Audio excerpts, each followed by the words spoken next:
Hello everyone, good morning. हम लोग third year का सेकंड पेपर कर रहे थे जिसमें हम प्रोटीन कर रहे थे चैप्टर। तो प्रोटीन में हम उसके फंक्शंस कर रहे थे। प्रोटीन के फंक्शंस में हमने दो कर लिए थे। तीसरा है ऊर्जा प्रदान करना, या प्रोटीन का एक फंक्शन होता है एनर्जी गिविंग भी। लेकिन जो हमने बात की थी कि प्रोटीन का जो मेन फंक्शन होता है that is body building and repair of wear and tear in the body, यानी शरीर में जो भी टूट फूट होती है उसकी रिपेयर के लिए प्रोटीन का मुख्य कार्य होता है। लेकिन कभी कभी क्या होता है कि किसी कारणवश या कोई लंबी फास्टिंग पे है या किसी ने लंबे उपवास रखे हैं और वो आहार में या भूखा रह रहा है, आहार में कार्बोहाइड्रेट नहीं जा रहा है या कोई भी जो है वो न्यूट्रिएंट नहीं जा रहा है, तो उस कंडीशन में क्या होता है, देखिए शरीर की सामान्य प्रक्रिया होती है कि वो सबसे पहले कार्बोहाइड्रेट का इस्तेमाल करता है एनर्जी गिविंग के लिए या ऊर्जा देने के लिए।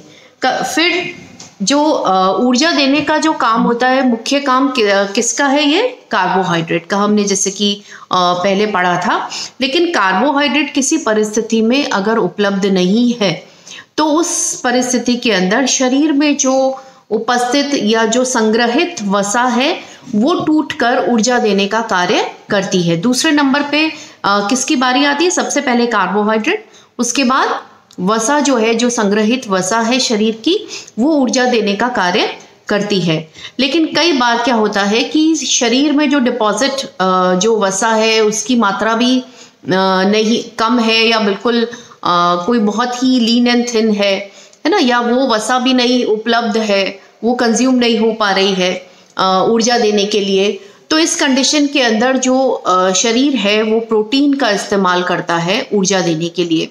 देखिए ये एक बहुत ही कॉस्टली अफेयर है या महंगा अफेयर हम इसे कहेंगे। महंगा क्यों कहेंगे, क्योंकि प्रोटीन एक बहुत ही इम्पॉर्टेंट जो है न्यूट्रिएंट है जिसका काम है बॉडी बिल्डिंग और रिपेयर, ठीक है, या मरम्मत करना। लेकिन अगर हम इसको किसी हल्के काम के लिए ले लें जो कि ऊर्जा देना क्योंकि काम दूसरे का है, लेकिन अगर वो दूसरा अपना काम नहीं कर रहा है और उसके लिए हम प्रोटीन का इस्तेमाल करते हैं तो इससे शरीर का बहुत ज़्यादा नुकसान होता है। इसमें मसल वेस्टिंग होती है, मसल्स जो है वो उनका ब्रेक डाउन होके, और ये जो प्रोटीन है ये ऊर्जा देने का कार्य करता है। तो हम कह सकते हैं कि प्रोटीन का ऊर्जा देने का कई ऐसी परिस्थितियों में या विकट परिस्थितियों में शरीर को ऊर्जा भी प्रदान करने का कार्य जो है प्रोटीन करता है। कई मेटाबॉलिक कंडीशंस के अंदर जो है जैसे कि हम बात करें कि डायबिटीज़ है ना, जिसके अंदर की कार्बोहाइड्रेट यूटिलाइज नहीं हो रहा है ऊर्जा देने के लिए, तो उस कंडीशन के अंदर प्रोटीन जो है वो ये कार्य करता है जो कि शरीर के लिए काफ़ी नुकसानदायक होता है। इसके अलावा जो नेक्स्ट फंक्शन है प्रोटीन का वो है कोशिकाओं के संरचनात्मक अवयव के रूप में, ठीक है। जैसे कि हमने अभी बात की कि प्रोटीन का फंक्शन क्या है, वेयर एंड टेयर और शरीर का निर्माण करना। शरीर का निर्माण किससे होता है, शरीर की बेसिक इकाई क्या है, हमने एक चैप्टर में पढ़ा था कि शरीर की बेसिक इकाई है कोशिका से टिश्यूज या उत्तक बनते हैं, उत्तक से आपके अंग बनते हैं और अंगों से आपका शरीर बनता है। तो कुल मिला के प्रोटीन जो है वो कोशिका के निर्माण में मदद करता है, ठीक है। तो हम कह सकते हैं कि कोशिका के संरचनात्मक अवयव के रूप में प्रोटीन जो है वो कार्य करता है। इसके अलावा प्रोटीन के बहुत इंपॉर्टेंट फंक्शंस हैं जिसे हम कहते हैं कि नियंत्रणात्मक कार्य या रेगुलेटरी फंक्शंस। रेगुलेटरी फंक्शंस क्या होते हैं कि शरीर में बहुत सारी रासायनिक क्रियाएं होती हैं जिनके लिए जो है प्रोटीन जो है वो कार्य अलग अलग रूप में जो है वो कार्य करता है, ठीक है। सबसे पहला है अम्ल और क्षार की मात्रा का संतुलन बनाए रखना।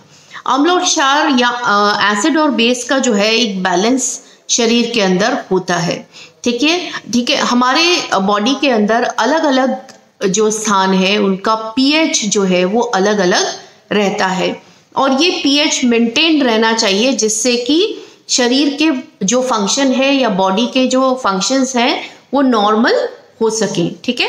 फॉर एग्जाम्पल पेट जो है उसके अंदर एसिडिक पीएच होता है, आपका जो स्टमक है उसमें पीएच कैसा है, एसिडिक पीएच है।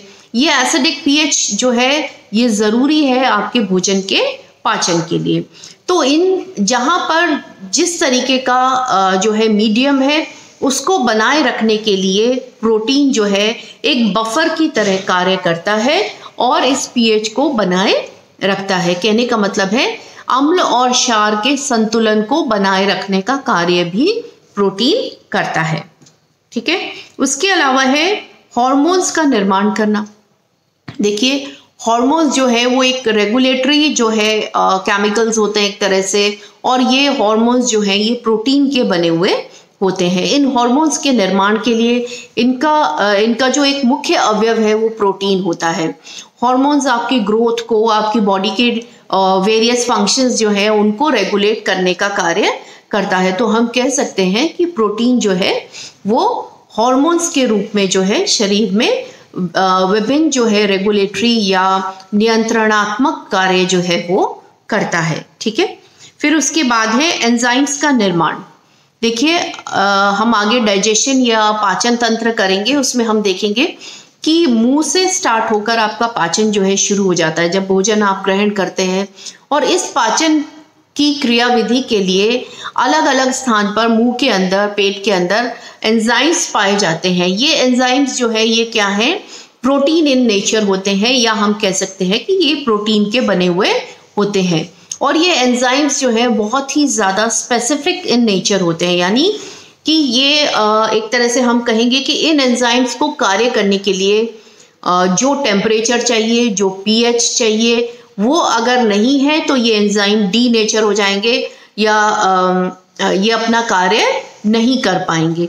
तो ये एंजाइम्स जो है क्योंकि प्रोटीन है, ठीक है, तो इनके निर्माण के लिए भी प्रोटीन की आवश्यकता होती है। तो हम कह सकते हैं कि प्रोटीन का बहुत इम्पॉर्टेंट जो है फंक्शन होता है हमारी बॉडी में, और इसीलिए हम कहते हैं कि प्रोटीन जो है वो अगर एनर्जी गिविंग के लिए काम में आ रहा है तो एक तरह से उसकी वेस्टेज हो रही है। क्यों? क्योंकि ये एंजाइम्स का निर्माण कर रहा है, बॉडी का निर्माण कर रहा है, कोशिका का निर्माण कर रहा है, हॉर्मोन्स का निर्माण कर रहा है। तो इसके पास में और दूसरे इंपॉर्टेंट फंक्शंस हैं, उनसे अगर हटाकर हम इसको एनर्जी के लिए या ऊर्जा देने के लिए काम में लेंगे तो शरीर का बहुत भारी नुकसान होगा। ठीक है, फिर है रोगों से सुरक्षा करना। ठीक है, हमारे शरीर में जो है एंटीबॉडीज पाए जाते हैं, ये एंटीबॉडीज हमारी रोगों से सुरक्षा करते हैं। ठीक है, ये रोगों से शॉर्ट में आपको बता देती हूँ कि जब भी कोई रोगाणु जो है आप पर आक्रमण करता है तो ये एंटीबॉडीज जो है ये उस रोगाणु से फाइट करते हैं और हमारे शरीर की रोगों से सुरक्षा करते हैं। तो ये जो एंटीबॉडीज होते हैं ये भी प्रोटीन के ही बने हुए होते हैं। ठीक है, इसके बाद है शरीर में जल संतुलन बनाए रखना। ठीक है, जल संतुलन बनाए रखने का क्या मतलब है कि जो भी बॉडी का जो वाटर है 70% जो है हमारा शरीर क्या है, शरीर में पानी रहता है। और ये बैलेंस भी मेंटेन रहना चाहिए। आपने नोटिस किया होगा कि जब आप बहुत ज़्यादा पानी पीते हैं तो आप ज़्यादा यूरिन जो है वो भी बनाती है आपकी बॉडी। ठीक है, क्यों? क्योंकि शरीर जो है या बॉडी जो है ये अपने वाटर बैलेंस को बराबर बनाए रखती है। अगर आप ज़्यादा पिएंगे तो शरीर के बाहर ज़्यादा निकाला जाएगा। ठीक है, तो इस तरीके अगर एक और उदाहरण देखें, हम गर्मियों के अंदर क्योंकि आपको पसीना आता है तो आपका यूरिन कम बनता है। क्यों? क्योंकि जो एक्सक्रीशन में जो पानी निकलना होता है वो पसीने के थ्रू काफ़ी निकल जाता है। ठीक है, तो ये जो बॉडी का जो वाटर बैलेंस बनाए रखना होता है, वाटर बैलेंस जो है पीएच मेंटेन करने का भी काम करता है। वाटर बैलेंस आपके शरीर से जो भी टॉक्सिक पदार्थ हैं, जो जहरीले पदार्थ हैं, उनको शरीर के बाहर जो है जल जो है निकालने का कार्य करता है। तो ये जो वाटर बैलेंस है ये हमेशा मेंटेन रहना चाहिए। आपने देखा होगा कई बार शरीर के अंदर जो है वाटर एकत्रित हो जाता है किसी कारणवश, कई बीमारियों के अंदर आपने देखा होगा इडीमा हो जाता है, स्वेलिंग हो जाती है ना, पिटिंग होती है। पिटिंग माने कि अगर हम ऐसे प्रेस करते हैं तो वहाँ पर खड्डा हो जाता है, इतनी ज़्यादा सूजन होती है। वो क्यों होती है सूजन? क्योंकि वहाँ पर जो इंटर सेलुलर स्पेस है वहाँ पर पानी जो है शरीर में ज़्यादा इकट्ठा हो गया। ठीक है, तो ये जो है ये इसका जो है दबाव जो है हमारी नसों के ऊपर पड़ता है, तो ये वाटर बैलेंस भी जो है ये बना हुआ रहना चाहिए। तो इस वाटर बैलेंस को बनाए रखने का कार्य भी प्रोटीन करता है। ठीक है, इसके अलावा है मांसपेशियों के संकुचन और प्रसारण में। ठीक है, एक्टिन और मायोसिन जो दो प्रोटीन्स होते हैं जो कि मसल रिलैक्सेशन और कॉन्ट्रैक्शन में मदद करते हैं। जो भी आपके शरीर में जो मूवमेंट्स होते हैं, जो शरीर में जो गति होती है, वो किसकी वजह से होती है? अगर हम हाथ को इस तरीके से कर पा रहे हैं या कोई भी मूवमेंट आप कर पा रहे हो, तो ये किसकी वजह से? हमारे शरीर में जो पेशियां हैं, जो मसल्स हैं, उनकी वजह से। ठीक है, शरीर में अब आपने ऐसे किया तो ये अंदर की मसल्स कॉन्ट्रैक्ट हुई और ये एक्सपैंड हुई। ठीक है, ये एक्सपैंड हुई और ये कॉन्ट्रैक्ट हुई। तो ये कॉन्ट्रैक्शन और रिलैक्सेशन जो है ये करने में हमारी मदद कौन करता है? एक्टिन और मायोसिन नाम के दो प्रोटीन। तो हम कह सकते हैं कि शरीर में जो मस्कुलर मूवमेंट्स है, जो मस्कुलर कॉन्ट्रैक्शन और रिलैक्सेशन है, इसको भी करने में प्रोटीन हमारी मदद करता है। इसके अलावा विटामिन के पूर्ववर्ती के रूप में या प्रिकर्सर की फॉर्म में। प्रिकर्सर क्या होता है कि एक ऐसी सब्टल फॉर्म होती है किसी एक चीज़ की जो कि एक्टिव नहीं होती या इनएक्टिव, जिसे हम प्रिकर्सर कहते हैं। तो जैसे कि जो नियासिन है उसका प्रिकर्सर कौन होता है? Amino acid tryptophan. ट्रिप्टोफेन जो है वो शरीर में जाकर नियासिन नामक विटामिन जो है उसका निर्माण कर देता है। ठीक है, तो ये प्रिकर्सर की तरह होता है। और ये अमाइनो एसिड माने कि जिसका प्रोटीन बना हुआ है, तो अल्टीमेटली ये प्रोटीन है। हमने बात की थी प्रोटीन की परिभाषा में कि प्रोटीन क्या है? प्रोटीन एक अमाइनो एसिड की या अमीनो अम्ल की चेन है जो कि आपस में पेप्टाइड लिंकेज से जुड़ी हुई होती है। ठीक है, तो हम ये कह सकते हैं कि जो है विटामिन के प्रिकर्सर के रूप में जो है वो भी प्रोटीन जो है वो कार्य करता है। ठीक है, फिर है रक्त का थक्का जमाने में।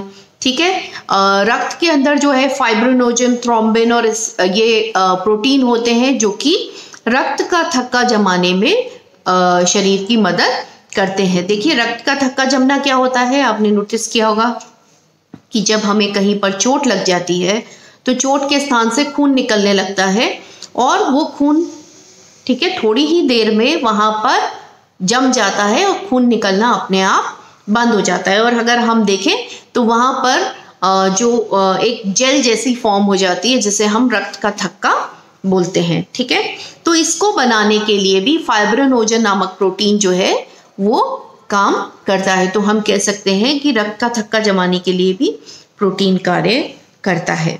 इसके अलावा रोडोप्सिन के निर्माण में, ठीक है, रोडोप्सिन जो है वो हमें सामान्यतया देखने में या हमारी दृष्टि में जो है हमें मदद करता है। ठीक है, इसके अंदर जो है रोडोप्सिन, अगर हम इसको ब्रेक करें तो इसमें ऑप्सिन नामक, रोडोप्सिन में ऑप्सिन नामक एक प्रोटीन होता है। वो और रॉड्स जो है वो मिलकर रोडोप्सिन जो है एक केमिकल बनता है जो कि हमें सामान्यतः देखने में मदद करता है। और ये ऑप्सिन नामक जो प्रोटीन होता है, इसलिए हम कह सकते हैं कि प्रोटीन हमें हमारी जो है दृष्टि को बनाए रखने में, हमारे जो है क्या कहेंगे कि दृष्टि में सहायक होता है या हमें देखने में मदद करता है। ठीक है, फिर है इसके अलावा है स्थानांतरण प्रोटीन के रूप में। देखिए, स्थानांतरण प्रोटीन क्या होता है, हम इनको बहुत डिटेल में नहीं करेंगे क्योंकि आर्ट्स ग्रुप है हमारा, हम एक एक पॉइंट को बहुत एलाबोरेट कर सकते हैं, लेकिन ये हमारे कोर्स से बाहर हो जाएगा। हमें जस्ट कॉन्सेप्ट चाहिए कि ये कॉन्सेप्ट क्या होता है। ठीक है, तो ये स्थानांतरण प्रोटीन क्या होते हैं थोड़ा सा समझ लीजिए कि जब आप भोजन ग्रहण करते हैं, उदाहरण के तौर पर, फिर उसका पाचन होता है, ठीक है, फिर जो है एब्जॉर्प्शन होता है, एसिमिलेशन होता है, जो भी मेटाबॉलिज्म के फलस्वरूप जो न्यूट्रिएंट्स है या जो भी है अलग अलग शरीर में जो है अलग अलग स्थान पर पहुंचाए जाने होते हैं जहां पे उनका कार्य होता है। तो एब्जॉर्प्शन के बाद भी बहुत सारे न्यूट्रिएंट्स जो हैं वो प्रोटीन के साथ में बाइंड करके, प्रोटीन के अणु के साथ में बाइंड करके, फिर ये प्रोटीन जो है कैरियर का काम करता है और इनको उठाकर ये उस स्थान पर ले जाता है इन पोषक तत्वों को जहाँ पर कि इनकी आवश्यकता होती है। तो हम कह सकते हैं कि प्रोटीन जो है वो स्थानांतरण का कार्य भी करता है। ठीक है, स्थानांतरण माने कि पोषक तत्वों को अपने अंदर बांधकर एक स्थान से दूसरे स्थान तक पहुंचाने का कार्य करता है। ठीक है, इसके अलावा है दूध निर्माण में या फॉर्मेशन ऑफ मिल्क। जब डिलीवरी के बाद में लैक्टेशन पीरियड होता है तो उस लैक्टेशन पीरियड के लिए के अंदर जो है जो मैमल्स हैं उनमें ये क्वालिटी होती है कि वो अपने बच्चों को फीड कराते हैं। तो ये जो फीडिंग प्रोसेस होता है इसके लिए दूध का निर्माण होता है और इसके लिए भी प्रोटीन की आवश्यकता होती है क्योंकि दूध का एक मेजर कंपोनेंट होता है प्रोटीन। ठीक है, तो इसका भी हम कह सकते हैं कि दुग्ध निर्माण के लिए भी प्रोटीन की आवश्यकता होती है। तो इसका एक बहुत अच्छा आपको ध्यान रहेगा कि डिलीवरी के बाद में जो गर्भवती जो महिला है उसको जो है हाई प्रोटीन रिच जो है मेवे मतलब ड्राई फ्रूट्स, दूध और इस तरीके की चीज़ें जो हैं वो अधिक मात्रा में दी जाती हैं इसी कारण से क्योंकि उनमें प्रोटीन भी होता है और ऊर्जा भी होती है। ठीक है, उसके बाद है मेलानिन के संश्लेषण में। मेलानिन जो है मेलानिन क्या होता है, हमारी त्वचा में एक वर्णक पाया जाता है जो हमारे त्वचा के रंग को निर्धारित करता है, जिसे हम क्या कहते हैं, मेलानिन कहते हैं। तो इस मेलानिन के निर्माण के लिए टायरोसिन नामक अमीनो अम्ल जो है वो कार्य करता है। तो अमीनो अम्ल क्या है, सिर्फ प्रोटीन है। ठीक है, तो हम ये कह सकते हैं कि जो त्वचा में पाया जाने वाला जो वर्णक है मेलानिन, उसके निर्माण के लिए भी प्रोटीन की आवश्यकता होती है। अब हम देखेंगे प्रोटीन के प्राप्ति के साधन की, प्रोटीन हमें कहाँ से प्राप्त होता है हमारे आहार में। तो हमने बात की थी शुरू में जब क्लासिफिकेशन की बात की थी तो उसमें अपन ने उसके सोर्सेस को डिस्कस किया था कि कौन से सोर्सेज हैं जिससे कि कंप्लीट प्रोटीन मिलता है, कौन से सोर्सेज हैं जिससे इनकम्प्लीट प्रोटीन मिलता है या पार्शियली कंप्लीट प्रोटीन मिलता है। प्रोटीन जो है वो हमें अंडा, मांस, मछली, दूध इनसे प्राप्त होता है और वेजिटेरियंस की डाइट में मुख्यतः जो प्रोटीन हमें मिलता है वो किससे मिलता है, दालों से मिलता है। जैसे कि हमने पहले भी डिस्कस किया है, अभी थोड़ा करते हैं हम दोबारा से कि जो दालों से या सीरियल से हमें, दाल जो है इसका वेजिटेरियंस के लिए एक मुख्य स्रोत है प्रोटीन का। तो दालों से जो प्रोटीन मिलता है वो जो है इनकम्प्लीट प्रोटीन होता है। इसको कंप्लीट करने के लिए हम दालों को जो है वो किसके साथ में यूज़ करते हैं, अनाज के साथ में यूज़ करते हैं, जिससे कि ये कंप्लीट प्रोटीन हो जाता है। वेयरएज जब आपको प्रोटीन, जब आप कोई नॉन वेजिटेरियन डाइट लेता है जैसे अंडा, मांस, मछली जो है या नॉन वेजिटेरियन ना मांस, मछली ये सब चीज़ें लेते हैं तो उनको जो प्रोटीन प्राप्त होता है इन सब चीज़ों से वो अपने आप में कंप्लीट होता है, संपूर्ण होता है। ठीक है, अगर आप सिर्फ इसको भी लेते हैं, सिर्फ एक अंडा भी लेते हैं, आप सिर्फ कोई मीट प्रोडक्ट भी लेते हैं, पोल्ट्री लेते हैं, दूध लेते हैं, तो इससे जो आपको प्रोटीन मिलता है वो अपने आप में संपूर्ण प्रोटीन होता है। ठीक है, तो इसलिए ये इसके सोर्सेज हैं। ठीक है, आप ध्यान रखिएगा, सोर्सेज पे हमेशा जो है क्वेश्चन पूछा जाता है। इसके अलावा जो है प्रोटीन की कमी से होने वाले रोग कौन कौन से होते हैं। प्रोटीन की कमी से होने वाले जो है दो रोग मुख्यतः जो है वो होते हैं, वो है क्वाजियरकर और मरास्मस। ठीक है, क्वाजियरकर क्या है, ये एक बीमारी का नाम है जबकि किसी के आहार में लंबे समय तक प्रोटीन की कमी बनी रहती है, यानी कोई अपने आहार में प्रोटीन नहीं लेता है, माल न्यूट्रिशन होता है, उस कंडीशन में क्वाजियरकर नामक बीमारी हो जाती है। ये क्वाजियरकर जो है इसका सिम्टम आपने देखा होगा, कई बार आपने अगर देखिए तो छोटे बच्चों में ये बीमारी जो है अधिक पाई जाती है और इनके सिम्टम्स क्या होते हैं, देखने से ही हमें पता चल जाता है कि बच्चे में प्रोटीन की कमी है, कि उसके बाल एकदम गोल्डन कलर के हो जाते हैं या सुनहरी उसके बाल दिखेंगे, बच्चा एकदम लीन एंड थिन होगा या एकदम पतला दुबला होगा, लेकिन उसका जो पेट होगा वो बढ़ा हुआ होगा। क्यों?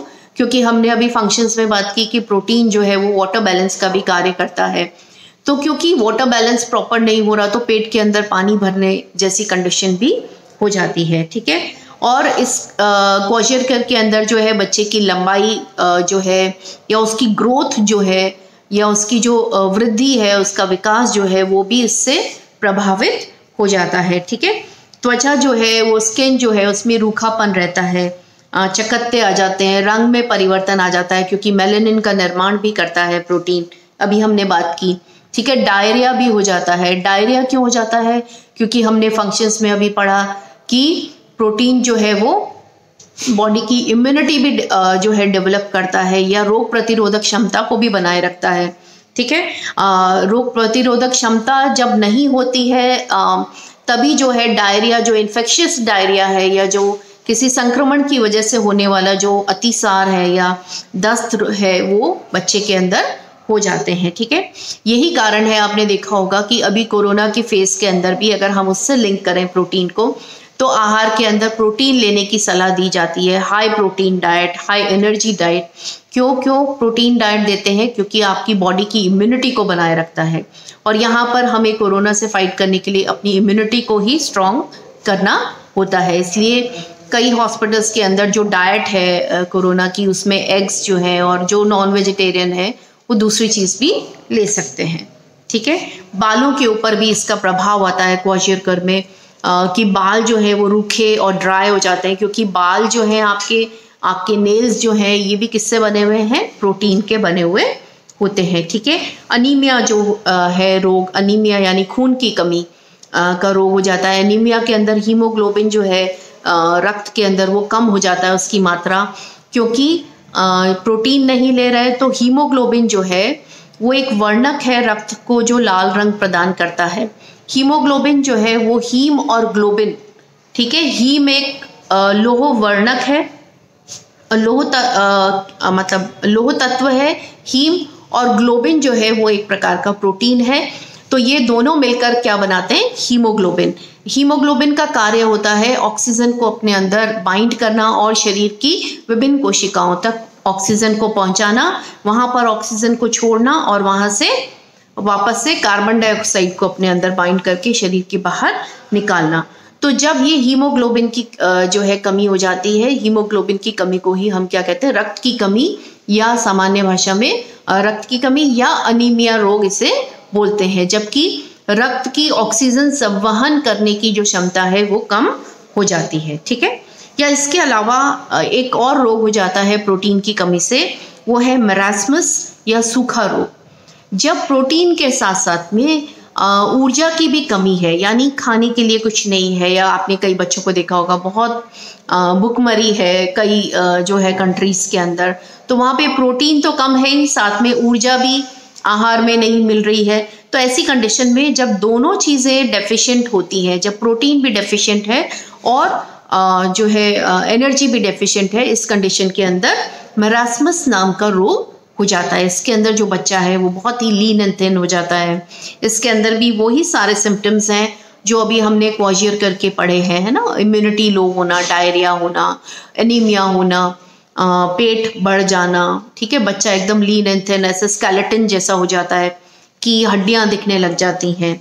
ठीक है, उसका वृद्धि और विकास जो है वो सामान्य नहीं होता है। ठीक है, इसके अलावा जो है इसे हम कई बार जो है इस कंडीशन को हम मेरास्मिक क्वाशियरकर भी कहते हैं, जबकि ऊर्जा और प्रोटीन दोनों ही आहार के अंदर नहीं मिल रही है, या दोनों ही डेफिशिएंट है, या दोनों का ही आहार में अभाव होता है। तो ये हमारा प्रोटीन चैप्टर था। नेक्स्ट क्लास में हम नेक्स्ट चैप्टर करेंगे।